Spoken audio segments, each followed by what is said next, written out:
আমাদের আব্দুল জলিল মণ্ডল যেটা আজকে গ্রেফতার হয়ে আসলো সেটা হচ্ছে উনি আমাদের এই শাপলা চত্বর হত্যা মামলার মেইন কুশীলক।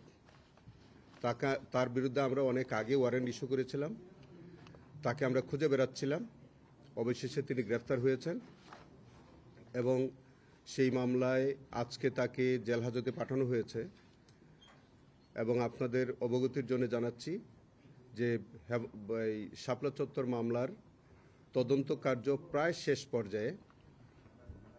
আমরা খুব আশা করছি যে খুব সহসাই আমাদের তদন্ত কার্য শেষ হবে এবং এই মামলায় আমরা রিপোর্ট দাখিল সাপেক্ষে ট্রাইব্যুনালে ফর্মাল চার্জ আমরা দাখিল করতে সক্ষম হব।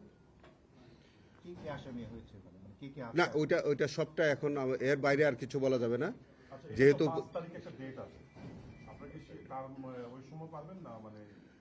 আমরা খুব চেষ্টা করতেছি যে আগামী তারিখের মধ্যেই রিপোর্ট দাখিল সাপেক্ষে আমরা ফর্মাল চার্জ দাখিল করব। আমরা চেষ্টা করছি, যেহেতু ইনভেস্টিগেশনের বিষয়ে এর বাইরে আর কিছু আমরা এখন প্রকাশ করতে পারছি না। তবে আমরা যেটা আবারও বলছি যে আমরা খুব সহসাই এই শাপলা চত্বরের মামলাটি আমরা বিচার শুরু করার জন্য আমরা প্রয়োজনীয় পদক্ষেপ নিচ্ছি, যাতে এটা রিপোর্টটি খুব তাড়াতাড়ি সাবমিট হয় এবং ফর্মাল চার্জ দাখিল সাপেক্ষে এইটার বিচার কার্য শুরু হয়। এই বিষয়ে আমরা তৎপর। এর বেশি তো আর বলা যাচ্ছে না।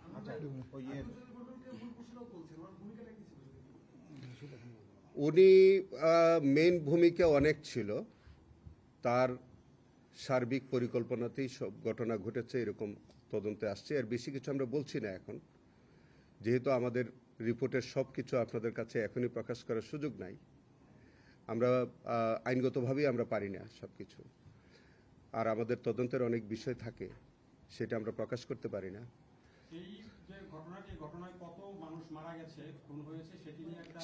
সেটার পরিসংখ্যান আমরা মৃত ব্যক্তিদের তালিকাও আমরা অলমোস্ট পেয়েছি এবং আরও আমরা অনুসন্ধান করছি আরও আছে কিনা। সম্পূর্ণাঙ্গ রিপোর্ট আপনারা ইনশাল্লাহ পেয়ে যাবেন আগামী তারিখের মধ্যে ইনশাল্লাহ। সোফার আমার মনে হয় যে আমার ঠিক মনে নাই, তবে 15-20 জন হতে পারে। অনেক আসামি হবে, অনেক আসামি। এটা আপনি বেনজির থেকে শুরু করে আচ্ছা ঠিক আছে, এগুলো আমরা পরে আরো প্রকাশ করি। একটু please wait till submission of police report. সবাই আসবে, সবাই আসবে, যারা কনসার্ন আছে, যাদের এই